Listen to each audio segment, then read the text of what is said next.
하나님께서 이스라엘 백성들을 애굽에서 구원해서 무엇을 하려고 하셨는가? 내 말을 잘 듣고 내 언약을 지키면 너희를 민족 중에 내 소유가 될 텐데, 하나님의 소유가 된다는 말이 무슨 말이냐면 너희가 내게 대하여 뭐가 된다? 제사장 나라가 되는 것이다, 이렇게 말씀했습니다. 하나님께서는 구약의 이스라엘 백성들을 제사장 나라로 삼으셨어요.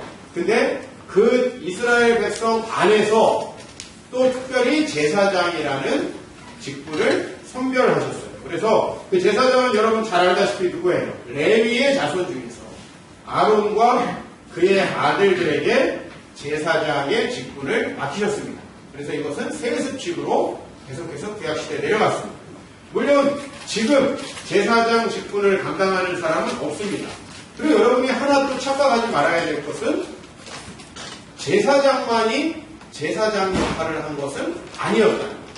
하나님께서 이스라엘 백성, 여기 이제 다 이스라엘 백성이라고 칩시다. 그럼 여기서 몇 명을 제사장으로 선별해요. 그러나 그 선별한 목적은 모두를 제사장 나라 만드는 것이었습니다. 모두를 제사장 나라. 그래서 하나님께서 이 제사장을 통해서 무슨 일을 하시려고 했냐면 바로 거룩하고 속된 것, 부정하고 정한 것을 분별하는 것. 이게 제사장의 첫 번째 역할이에요. 그러니까 어떤 게 하나님이 보시기에 거룩한 거고 어떤 게 하나님이 보시기에 부정하고 거룩하지 않은 건지 이거를 분별하고, 두 번째는 모세를 통해서 주신 말씀, 규례라고 여기 되어 있지만 그 말씀을 이스라엘 자손들에게 가르치는 역할입니다. 그게 이제 제사장의 역할이었습니다. 제사장은 자기도 정결하게 해야 하며 동시에 남도 정결하게 해야 돼요. 그죠? 그러니까 나도 깨끗해져야 하는 사람이면서 동시에 남도 깨끗하게 해야 돼요. 이중적인 힘을 가지고 있습니다. 내 속죄제와 내 번제를 드려서 먼저 너를 정결하게 하라. 이게 제사장. 두 번째는 백성의 예물을 드려서 그 백성들을 속죄하라. 자, 그러면 이제 이것을 누가 완성하셨다고 우리는 알고 있습니다. 예수가 완성하셨다고 알고 있습니다. 예수님이 우리의 제사를 온전히 자신의 몸을 통해 드리심으로써 저와 여러분들을 깨끗하게 하신 거죠. 그래서 신약시대에 구약시대와 같은 의미의 제사장이 없는 거예요. 같은 의미의 제사장은 없어요. 그래서 히브리서에 보면 그 레위의 족속으로 세습되어지던 제사장은 끝났다. 그리고 예수님이 우리를 위해서 온전한 제사를 드리셨다. 자, 그러면 우리가 구약의 제사장의 역할이 제사를 드리는 역할만 있었냐? 아니라는 걸 제가 말씀드렸죠. 어디 있습니까? 바로 여기죠. 모든 규례를, 모세를 통하여 준 모든 규례를 이스라엘 백성에게 가르치라. 여러분, 가르치는 자에게 부여되는 첫 번째 선결 조건이 무엇입니까? 가르치는 자는 그 말씀을 본인부터 실천해야 됩니다. 여러분들에게 이제 이 제사장의 역할은 자기도 하나님의 말씀을 따라 살면서 남들도 살게 해야 하는 이런 굉장히 어려운 역할이죠. 우리에게 사실 그 역할이 맡겨졌다라고 하는 것이 구약성경이에요. 그러므로 구약성경의 윤리는 엄격합니다. 같이 읽읍시다. 너는 이스라엘 자손의 온 회중에게 말하여 이르라. 너희는 거룩하라. 이는 나 여호와 하나님이 거룩함이니라. 그죠? 우리가 거룩해야 되는 그 이유는 뭐예요? 하나님이 거룩하십니다. 즉 하나님은 우리가 거룩해지게 되기 위해서 예수를 보내주셔서 우리의 죄를 위하여 제사를 드리시지만 동시에 또 우리가 실제적으로 하나님의 성품을 본받아 거룩해지기를 원하신다. 이게 가머니즘 종교와 우리 기독교의 결정적으로 다른 점이에요. 나보다 능력 있는 어떤 사람의 힘을 의지해서 내 문제를 해결해 보려고 하는 깔팍한 욕망의 신앙이 바로 샤머니즘. 그런데 우리 기독교 신앙은 그게 아니에요. 하나님이 우리를 위해서 제사를 예수 그리스도를 통해서 드려주셨어요. 그래서 여러분들이 거룩한 백성의 반열에 들어섰어요. 그러나 그것으로 끝이 아니라 우리가 하나님이 거룩하신 것 같이 거룩해야 하는 사명. 이것이 바로 제사장입니다. 그럼 목사님, 이건 구약시대 때 끝난 거 아닙니까? 우리가 베드로전서 말씀을 보면 예수 그리스도 때문에 예수 그리스도로 말미암아 하나님이 기쁘게 받으실 신령한 제사를 드릴 거룩한 제사장이 여전히 되어야 한다. 맞습니까? 여전히 신약시대에도 우리는 거룩한 제사장이 되어야 한대요. 그러니까 구약시대에는 막 세습해서 몇 사람이 제사장인 줄 알았는데 사실 구약시대에도 이스라엘 백성 전체가 제사장입니다. 맞습니까? 구약 백성 전체가 제사장입니다. 마찬가지로 신약 백성도 전체가 뭐다? 제사장이다. 자, 그래서 그 제사장의 역할이 이제 좀 달라졌겠죠. 왜? 구약의 제사장들은 뭘 했습니까? 제사 업무를 했습니다. 제사 업무. 그런데 그 제사 업무는 누가 하셨어요? 예수님이 하셨어요. 그래서 우리가 지금 제사 업무를 한다 그러면 이단이라고 하는 거예요. 이곳에 나아올 때 제사가 없어진 게 아니라 예수님이 행하신 것이다. 예수님이 지금도 행하시고 계시는 것이다. 그래서 우리가 옷을 깨끗하게 입고 오는 게 중요한 게 아니고 헌금을 무슨 빳빳한 신권으로 가져오는 게 중요한 게 아니고 정말 우리의 몸과 마음이 주님 앞에서 예수가 나의 죄와 나의 허물 때문에 죽으셨다라는 신실한 고백 가운데 이곳에 오셔야 돼요. 그게 기독교의 예배예요. 그럼 끝납니까? 아니죠. 구약의 윤리는 제사장이 백성들을 위해서 제사하는 것으로 끝나지 않죠. 그리고 그들도 뭐처럼? 누구처럼? 하나님처럼. 너희 하나님이 거룩한 것처럼 너희도 거룩하라라고 하는 그 명령을 수행해 나가는 거예요. 이게 바로 기독교 신앙입니다. 그래서 베드로는 뭐라고 얘기하냐면 우리의 정체성을 이렇게 설명하는 거예요. 택하신 족속이요 왕같은 제사장들이요 거룩한 나라요 그의 소유가 된 백성이 되었다. 예수 때문에. 신약에 그래서 예수 그리스도가 우리에게 제시한 삶의 길은 이겁니다. 같이 공부하죠.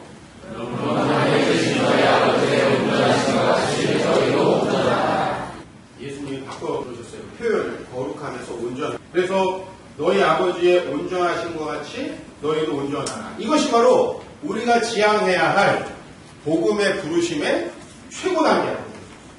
우리의 목표는 하나님 아버지의 온전하심을 닮아가는 거죠. 그 인격을 닮아가는 거예요. 그게 아닌 한 우리는 이 교회에서 가슴을 찢고 회개하면서 우리 삶을 계속해서 돌아볼 필요가 있습니다. 예수님만 이렇게 요청하느냐? 그게 아니라는 거예요. 우리는 그동안의 에베소서를 두 부류로 나눴습니다. 1장에서 3장까지는 하나님께서 여러분들에게 주신 복음의 약속이라고 제가 말씀드렸습니다. 약속이라는 건 뭐죠? 앞으로 여러분들에게 일어날 일이라는 거예요. 앞으로 여러분들이 일어날 일이 1장부터 3장까지 써 있어요. 근데 이게 왜 나한테 안 일어나지? 그게 궁금하신 분은 4장에서 6장을 보시면 돼요. 아, 이렇게 안 살아서 안 일어나는 거구나. 이렇게 아시는 거예요. 예수를 믿는다고 해서 자동으로 우리의 삶이 바뀌는 것이 절대 아닙니다. 우리가 교회를 다닌다고 해서 바뀌는 것도 아닙니다. 하나님 나라 놀라운 역사에 동참하기 위해서는 복음이 요청하는 새로운 삶, 우리 지난주에 봤던 표현대로 옛사람을 벗어버리고 새 사람을 입는 이 변화가 실제적으로 있어야 돼요. 이 과정의 목표를 에베소서 얼마나 부담스럽게 설정해놨습니까? 뭐죠? 온전한 사람을 이루어 그리스도의 장성한 분량이 충만한 데까지 가라. 즉 예수 그리스도의 인격을 우리 목표로 설정해놨습니다. 자, 그리고 이제 오늘 본문으로 가겠습니다. 4장 32절 같이 공독할까요?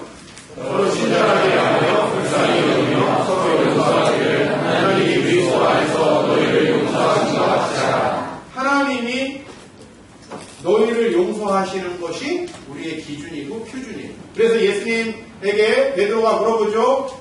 언제까지 용서해야 됩니까? 그랬더니 70번씩 7번이라도 하라. 그죠? 이게 그리스도예요. 어느 정도까지 남편에게 참을 수 있습니다. 돈 못 벌어오는 것까지는 참을 수 있습니다. 집안일 안 하는 것까지는 참을 수 있습니다. 애슐리 메디슨에 가입만 안 하면 됩니다. 어느 정도까지 우리 참을 수 있어요. 하나님이 우리를 용서하신 것 같이 제가 아직 기준을 여러분에게 제시하지 않았습니다. 그러나 오늘 우리가 가야 할 신앙의 목표, 그것은 바로 하나님 그 자체다. 그 다음 말씀도 우리 같이 보겠습니다. 그러므로 사랑을 받는 자녀같이 너희는 누굴 본받는 자가 돼요? 그리스도께서 너희를 사랑하신 것 같이. 그러니까 그 기준을 하나님과 그 아들 예수 그리스도로 설정합니다. 너희도 사랑 가운데서 행하라.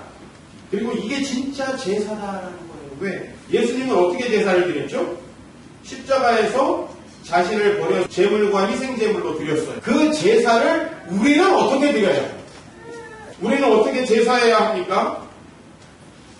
우리는 너희도 사랑 가운데에서 살아라. 이걸로 제사합니다. 사랑의 행위, 즉 하나님을 사랑하고 이웃을 사랑하라고 하는 그 율법의 요약본을 그 정신을 구현하면서 살아가는 게 예수 그리스도가 하신 제사 대신에 우리가 드려야 할 제사예요.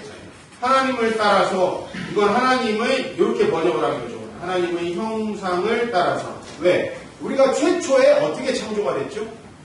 하나님의 형상과 모양을. 그렇게 하나님의 형상을 따라서 새 사람이 되어야 한다. 이건 거의 뭐예요? 새 창조와 가깝다 이거예요. 그러므로 여러분들이 예수를 믿으면 주변 사람들이 놀래야 돼요. 아니, 적어도 예수 믿는 지 5년, 10년이 지나면 주변 사람이 놀래야 돼요. 저놈이 교회 다녔나? 이게 아니라 야, 정말 내가 옛날에 알던 그 사람과 삶의 방식이 너무 다르다. 나는 그냥 주일날 결혼식 참여 안 하는 정도, 그냥 뭐 주일날 놀러 가자 그러면 동창회 뭐 모임 있다 그러면 안 오는 정도인지 알았는데, 야, 어떻게 그 욕심 많은 사람이, 그 백화점만 다니는 사람이, 그 명품만 찾던 사람이, 그 자동차만 맨날 관심 있던 인간이 어떻게 저렇게 변했냐? 이 얘기가 궁극적으로 우리가 들어야 할 얘기. 여러분의 지금 삶이 너무나 급진적으로 변했기 때문에 놀래야 합니다. 왜 그래야 되냐면 이렇게 하는 것이 하나님의 뜻이고 이렇게 안 하는 것이 우선 이단이기 때문에 그래요. 베드로후서에 보면 백성 가운데 거짓 선지자가 일어난다니. 여러분 그래도 그 사람도 하나님 말씀 전하는데, 그래도 거기도 교회인데, 거기 그래도 뭐 좋은 게 많이 있지 않을까요? 그래도 그 사람들도 종교인인데, 그렇지 않아요? 거짓 선지자들이 많아요. 또 우리에게 뭐라고 해요? 너희 중에도 거짓 선생들이 많이 있을 것이다. 그들은 멸망하게 할 이단을 가만히 끌어들여서 주님을 부인한다. 이렇게 되어 있어요. 그러면 주님을 부인한다는 게 뭔가? 그 이단은 뭐냐? 육체를 따라 정욕 가운데서 살아가며 자기를 주관하는 일을 멸시하는 자. 여러분, 하나님을 어떤 형태로 멸시할 수 있어요?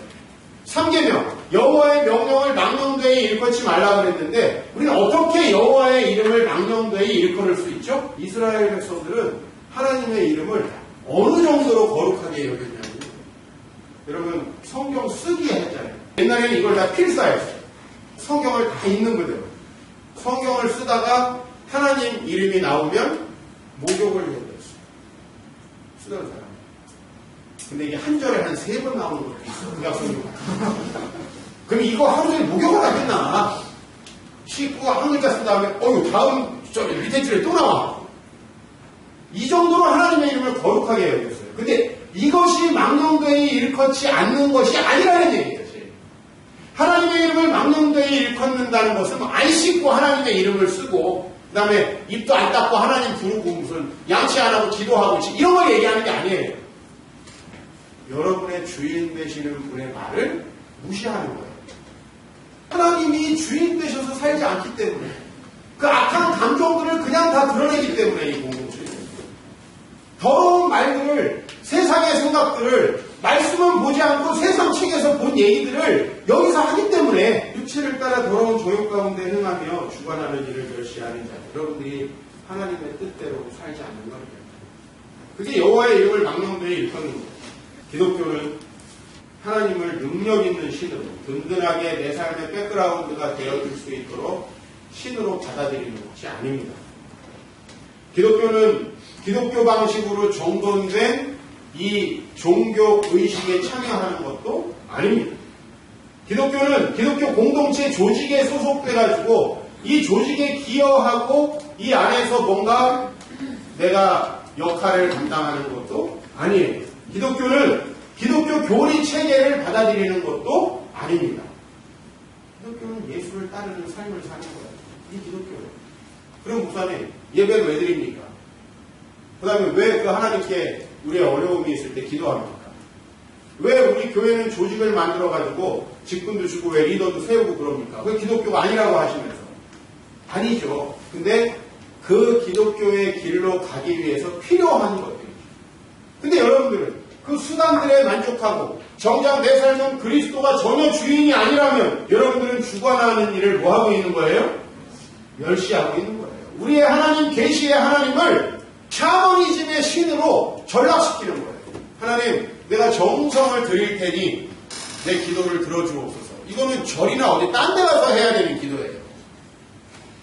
내가 정성을 드리니까 정성을 받아주시고 정성을 봐서라도 좀 나를 도와달라고.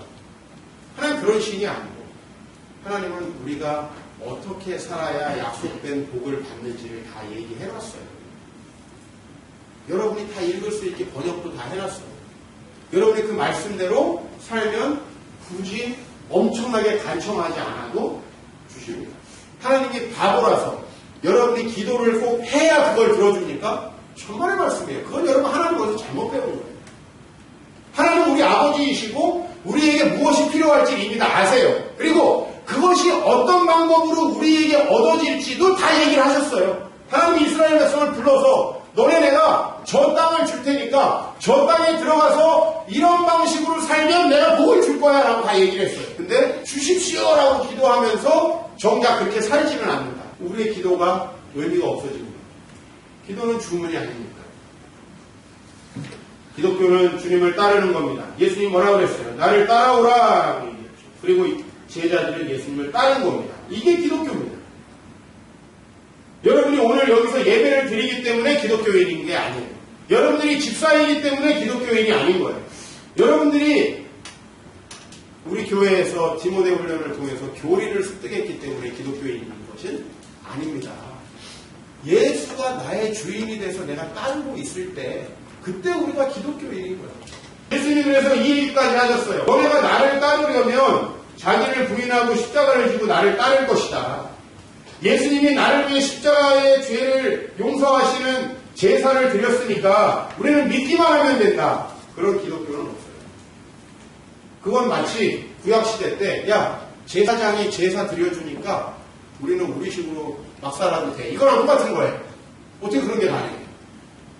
제사를 드렸지만 하나님이 우리에게 레위기를 통해서 제시하는 삶의 기준은 어디까지예요? 하나님의 거룩하심. 그걸 요청받은 백성이 이스라엘 백성. 근데 우리가 천국 간다라는 그 확신만 소유하고 우리의 삶의 변화가 나타나지 않으니까 지금 교회가 이 모양이 된 거예요. 거짓과 위선으로 가득 찬 거예요. 그러므로 우리는 우리의 예전의 삶을 몰아내야 하는 줄로 믿습니다. 여러분 예전의 삶이 여러분에게 남아있는 걸 매우 슬퍼하셔야 됩니다. 왜냐하면 그 옛사람이 우리에게 남아있으면 여러분이 교회를 다니는 아무 이유가 없어져요. 왜? 하나님의 나라는 교회 다니기 때문에 생기는 게 아니고 내가 새로운 삶을 살아야 나에게 오는 거예요. 회개하고 진정으로 새로운 삶을 살아야 오는 거예요. 근데 그것이 오지 않으면 우리의 삶은 교회를 다니고 있지만 세상 사람들과 똑같이 무가치한 삶을 살아가게 됩니다. 그래서 오늘 본문에 구체적으로 몇 가지 이야기를 하고 있습니다. 이렇게 옛날 걸 버리라는 거예요. 악독과 노함과 분냄과 쓸데없는 말 하는 거, 남들 비방하고 가십하는 거, 이런 거를 버려라 이런 얘기예요. 교회 안에 이게 너무 많아요. 참 쓸데없는 말을 많이 지어내는지 신기하죠. 작가를 하셔야 돼요. 작가. 그런 것들이 바로 우리에게 마귀에게 틈을 주는 것이고 그런 게 바로 여러분을 다스리는 성령님을 근심하게 하는 것이다 라는 거예요. 우리 네 가지로 구체적으로 우리의 삶에 하나님께서 요청하신 버려야 할 모습, 오늘 성경에 네 가지 딱 나오니까 그것만 일단 얘기하겠습니다. 첫 번째로 같이 읽습니다. 시작. 너희는 거짓을 버리고 각각 그 일과 더러 선의 것을 말하라. 이는 우리가 서로 지체가 되리라. 거짓이 뭘까요? 거짓말, 그것까지 조금 개념이 다릅니다. 우리는 우리의 욕망대로 살아가려는 관성이 있어요. 우리 옛사람은 우리의 욕심대로 살아왔기 때문에 나에게 유익이 되는 대로 움직이려는 관성이 있단 말이에요. 말을 할 때도 나에게 유리하게 하려면 어떻게 해야 돼요? 불리한 진술을 빼야죠. 우리는 우리 안에 논리적으로 교묘하게 포장해서 자신을 변호하려고 하는 그런 더러운 마음들이 있어요. 실제로 자기의 죄인데 마치 이 세상이 우리에게 그렇게 살아야 된다고 가르치는 거죠. 실제로는 자기의 욕망입니다. 자기의 죄를 감추고 다른 사람의 죄를 드러내려고 하는 그런 은밀한 욕망이 우리 안에 있어요. 그리고 모든 것을 내 이익을 보려는 논리로 포장하는 그런 말들이 있어요. 그것이 거짓이에요. 자기 PR 좋죠. 요새는 자기소개서를 믿지 않는다는 거예요. 우리나라 입사하는 그 인사부가 제일 우리나라 신뢰 못하는 것이 번째 추천서. 다 좋은 말만 해요. 우리는 그렇게 우리를 포장하려는 것이 너무 당연한 것처럼 돼요. 이런 것들이 교회 안에까지 들어와서 소그룹을 위선의 현장으로 바꾸어 놓습니다. 여기까지만 얘기해요. 그리고 나에게 이익되는 것까지만 얘기해야죠. 고백을 하더라도 내가 진실하게 보이는 선까지. 진짜 나쁜 놈으로 보이면 안 되니까. 아, 저런 것까지 고백하나 하는 진실함을 보이는 선까지. 그럼 위선이 얼마나 많은지. 두 번째, 우리의 분노입니다. 분노. 이 분은요, 성경에서 분노의 감정을 절대로 품지 말라 이런 식으로 얘기 안 해요. 왜? 분노와 슬픔과 이런 감정들은 우리에게 너무나 본연적이고 자연스러운 감정입니다. 그런데 그 분노가 뭐가 되면 안 돼요? 구체적인 죄가 되면 안 돼요. 그렇기 때문에 해가 지도록 불을 품으면 안 돼요. 부부싸움 하면 며칠 가는 사람 오늘 회개하시고 부부싸움은 하루에 끝납니다. 빈정이 상하고 기분이 나쁠 수 있죠. 그러나 그것이 하루를 넘기고 이틀을 넘기면 적어도 내 집 앞에 있는 강아지 새끼라도 피해를 받고 그 분노가 어디론가 간다. 이 분노의 감정은 여러분이 주 앞에서 해결을 해야 됩니다. 이 문제와 치열하게 싸워야 됩니다. 그래서 여기 해가 지도록 분을 품지 말라는 거예요. 오늘 부부가 앉아있으면 꼭 약속하십시오. 낮에 싸웠더라도 꼭 밤에는 누군가가 화해를 요청하셔야 됩니다. 도저히 나 오늘 들어가서 화해 못하겠다 이럴 때를 대비해서 우리 심야를 드려야 됩니다. 정말 진실하게 내적으로 그 사람을 잘 유지하시면 되겠습니다. 그죠? 진짜. 그러면 위선이 안 돼요. 겉으로 하고 안으로 하고 위선이 안 돼요. 겉으로 하고 안으로 안 하니까 위선이. 도적질에 대해서 이야기합니다. 뭐가 도적질이냐? 아니, 참 이상하죠. 도적질의 반대는 도둑질 하지 말라 이렇게 돼야 되는데 오늘 여기에 도둑질의 반대는 뭐죠? 다른 사람에게 구제할 수 있도록 선한 일을 하라. 이게 도둑질의 반대예요. 그러면 도둑질이라는 게 무엇을 얘기하는 겁니까? 자기만을 위해서 일하고 자기만을 위해서 살아가는 걸 도둑질이라고 합니다. 우리 젊은이들 중에서 요즘에 일하기 싫으면은 실업급여 받으면서 쉰다는 사람이 있어요. 여러분 왜 일할 수 있는데 쉽니까? 조금이라도 더 열심히 해서 내 도움을 필요로 하는 사람들을 도와야지. 그게 선한 그리스도인의 삶이에요. 가난한 자에게 구제할 수 있도록 자기 손으로 수고하라.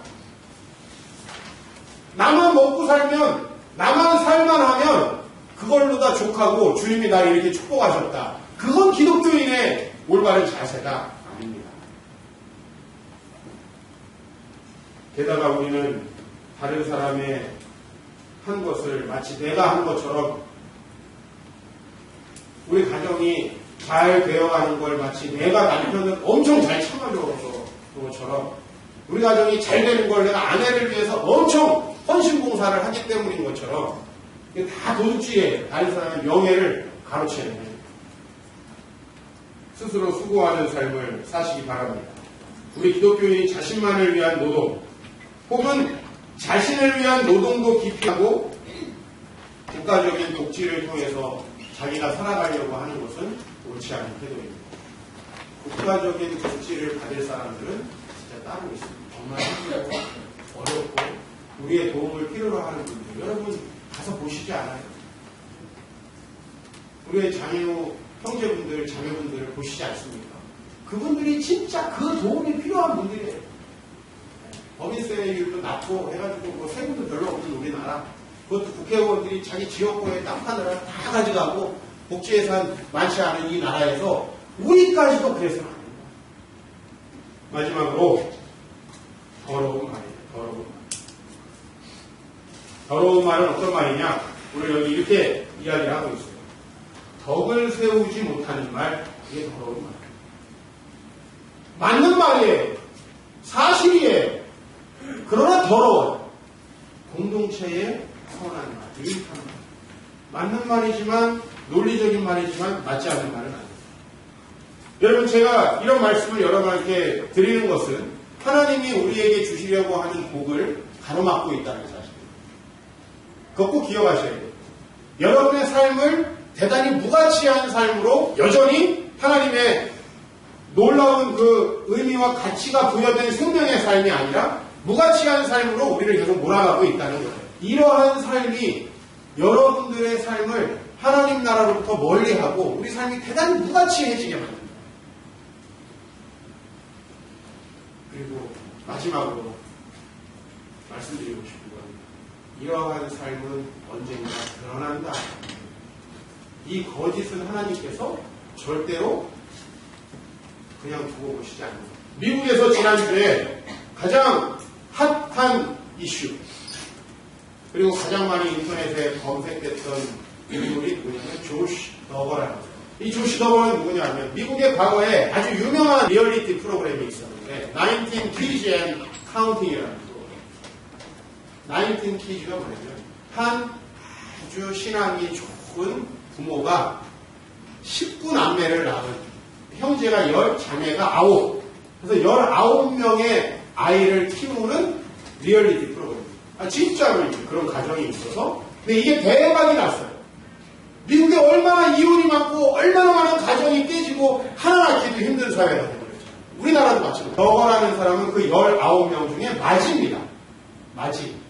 그래서 이 사람이 유명한 방송인이 됐고 아주 크리스찬 가정의 모범으로 미국에서 알려져요.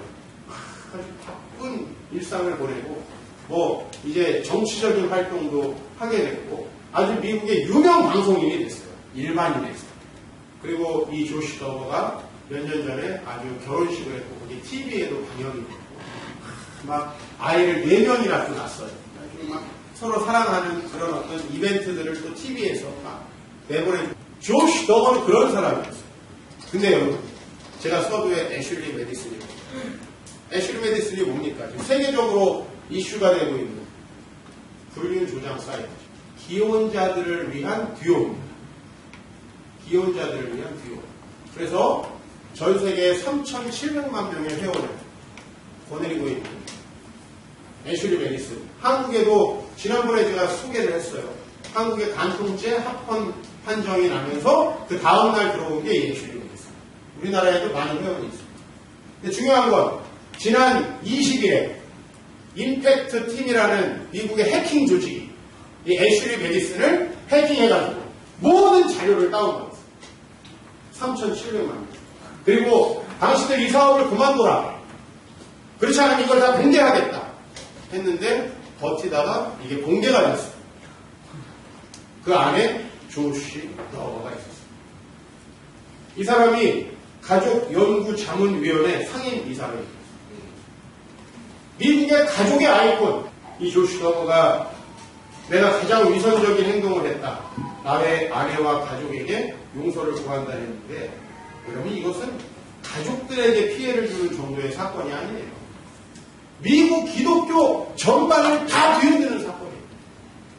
얼마나 큰 위선과 죄악들이 지금 교회 안에 있는지 몰라요. 여러분들도 여러분의 것을 감추고 계시죠. 조시 더버는 미국의 이제 위선의 상징이 됐습니다.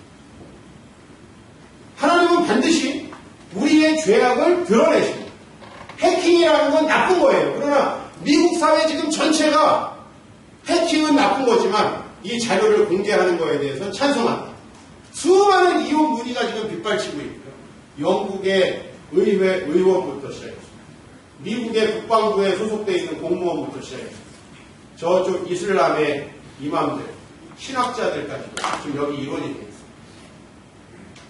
우리가 아직 역사가 짧아서 내가 안 돼 있는데 얼마나 감사합니다. 그리고 이 조시 더거가 단순히 거기에 의뢰를 한 게 아니라 신용카드 청구를 결제한 것까지 다 나왔어요. 속으로 감추고 있는 거, 그거 여러분이 포장하면 잘 살 수 있을 것 같죠. 그러나 하나님은 또 다른 어떤 악을 통해서 그걸 다 드러내십니다. 세상에 감추어지는 건 없어요. 아마 여러분이 죽고 나서라도 누군가가 감추어낼 겁니다. 그게 역사입니다. 우리나라의 이번 주에 가장 큰 이슈가 뭐였습니까? 몰카 동영상이었어요. 몰카 동영상. 이제 기술이 발전했고 수많은 곳에 CCTV가 있습니다. 그래서 사생활을 침해하는 거 아니냐라고 많은 사람들이 이야기를 하는데 우리는 그런 걱정을 할 때가 정말 진실함을 걱정해야 돼요. 이미 하나님의 CCTV가 여러분을 24시간 지금의 살아오는 인생 동안 보고 계셨어요. 그건 부끄럽지 않습니까? 소그룹에서 위선적인 이야기를 하면서 부끄럽지 않습니까?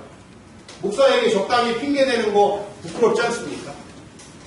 하나님은 반드시 비복음적인 부분을 교회에서 드러내십니다. 최근 10년간 우리 한국에 교회의 비리를 폭로하는 신문사가 한 5개 정도. 많은 사람들이 그 신문사 욕을 합니다. 교회를 허물어뜨리는 사탄의 도구라고. 정말 그럴까요? 물론 그들의 의도가 좋다라고 생각하지 않습니다. 드러날 것은 드러나죠. 세상에 감추어질 것은 없습니다. 우리 교회는 작습니다. 여러분 숨소리만 듣고 여러분의 눈동자만 봐도 저는 여러분에게 지난주에 무슨 일이 있었는지 대충 압니다. 그래서 그게 싫고 감시가 싫다면 다른 데 가셔도 좋습니다. 그러나 적어도 우리 공동체에 있는 한 진실하려고 노력하십시오. 속이지 마십시오. 하나님이 여러분의 껍데기를 벗겨서 드러내시기 전에 조시 버거 같은 사람이 되기 전에 내가 먼저 하나님 앞에 나가야 하는 것입니다. 얼마나 많은 사람들에게 피해를 줍니까? 여러분은 아직 유명해지지 않았고 여러분은 아직 기독교계의 다른 사람에게 뭐 부정을 저질렀다고 해서 신문에 나올 정도는 아니겠지만 우리는 우리 주변 사람들에게 다 영향을 미치고 있습니다. 그러므로 우리는 진실하게 변화되어야 합니다. 문제는 우리가 이렇게 되기가 쉽지 않다는 것입니다. 턱도 없이 부족하다는 것입니다. 그저 종교적인 의무를 감당하는 것도 쉽지 않은 게 우리입니다. 그러므로 우리는 기도하고 정말 하나님의 말씀을 더 소망해야 되고 그리고 정말 진실한 마음으로 여러분의 소그룹 예배에 임해 주십시오. 밥 먹는데 최대한 짧은 시간을 사용해 주십시오. 늘어놓고 하다 보니 시간이 다 지났어요. 가끔 그럴 때도 있겠죠. 그러나 정말 우리가 좀 더 진실하게 말씀과 대면하고 하나님이 우리의 죄와 위선과 거짓을 드러내주십니다.